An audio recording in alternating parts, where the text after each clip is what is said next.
اللہم صلی علی محمد وعلی آلہ وصحبہ وسلم۔ اور فجر کی نماز سے فارغ ہو کر اسی ہیئت پر سورۃ شورى کی آیت نمبر 19 70 مرتبہ دائیں ہاتھ کے پوروں سے گنو۔ اللہ لطیف بعبادہ یرزق من یشاء وہو القوی العزیز۔ رزق کی تنگی نہیں دیکھو گے، ناغہ نہ کرنا، ناغہ کینسر ہے۔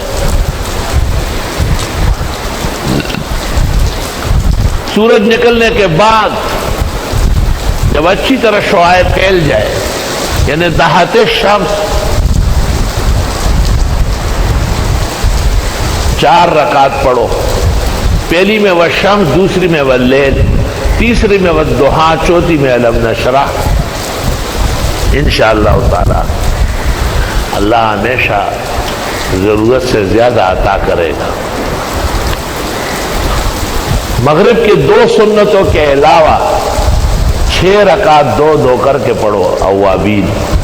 تمام مرادیں و دعا اللہ قبول فرمائے گا۔ رات کو سوتے وقت سورۃ ملک، الف لام میم سجدہ و سورۃ ملک پڑھو۔ گھریلو پریشانی آؤ تو گھر کی خواتین کو سورہ واقعہ پڑھواؤ۔ بیماریوں کے لیے سورہ تغابن پڑھو، آگے آ رہی ہے۔ یہ سب خزائن اللہ نے ہمیں نصیب کیے ہیں۔ ہمیں مخلوق کی چاپلوسی کی ضرورت نہیں، ہمیں مخلوق کی دینی رہنمائی کی ضرورت ہے۔ الحمدللہ۔ اللہم